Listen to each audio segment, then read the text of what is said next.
বান্দার উপর আল্লাহর অধিকার হলো তারা কেবল তারই অনুগত ও দাসত্ব করবে এবং তার সাথে কোনো অংশীদার বানাবে না। বলো, আমি আল্লাহর প্রতি ঈমান এনেছি, অতঃপর এ কথার উপর অটল থাকো। ঈমান না এনে তোমরা জান্নাতে প্রবেশ করতে পারবে না। যে কেউ এই ঘোষণা দেবে আল্লাহ ছাড়া কোনো ইলাহ নাই আর মুহাম্মদ সাল্লাল্লাহু আলাইহি সাল্লাম আল্লাহর রাসূল, আল্লাহ তাকে জাহান্নামের জন্য নিষিদ্ধ করে দিবেন। তুমি মুমিন হবে তখন যখন তোমার ভালো কাজ তোমাকে আনন্দ দেবে আর মন্দ কাজ দেবে তোমাকে কষ্ট। কোনো বান্দা ততক্ষণ পর্যন্ত মুসলিম হয় না যতক্ষণ তার মন ও জবান মুসলিম না হয়। 7 বছর বয়স হলে তোমাদের সন্তানদের সালাত আদায় করতে আদেশ করো।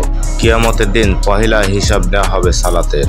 একটি ভালো বই 100 ভালো বন্ধুর সমান, কিন্তু একজন ভালো বন্ধু একটি লাইব্রেরির সমান। সফলতার গল্প পড়ো না, কারণ তা থেকে তুমি শুধু গল্পটাই পাবে। ব্যর্থতার গল্প পড়ো, তাহলে সফল হওয়ার কিছু উপায় পাবে। স্বপ্ন পূরণ না হওয়া পর্যন্ত স্বপ্ন দেখে যাও। স্বপ্ন সেটা নয় যা তুমি ঘুমিয়ে ঘুমিয়ে দেখো, স্বপ্ন হলো সেটাই যা তোমাকে ঘুমাতে দেয় না। মানুষ তার ভবিষ্যৎ পরিবর্তন করতে পারে না, কিন্তু অভ্যাস পরিবর্তন করতে পারে। অভ্যাস মানুষের ভবিষ্যৎ পরিবর্তন করে দেয়। তুমি যদি সূর্যের মতো আলো ছড়াতে চাও, তাহলে আগে সূর্যের মতো পড়তে শেখো। জীবন ও সময় পৃথিবীর শ্রেষ্ঠ শিক্ষক। জীবন শেখায় সময়কে ভালোভাবে ব্যবহার করতে, আর সময় শেখায় জীবনকে মূল্য দিতে। প্রথম সাফল্যের পরে বসে থেকো না, কারণ দ্বিতীয়বার যখন তুমি ব্যর্থ হবে তখন অনেকেই বলবে প্রথমটিতে শুধু ভাগ্যের জোরে সফল হয়েছিল। কাউকে হারিয়ে দেওয়াটা খুব সহজ, কিন্তু কঠিন হলো কারো মন জয় করা।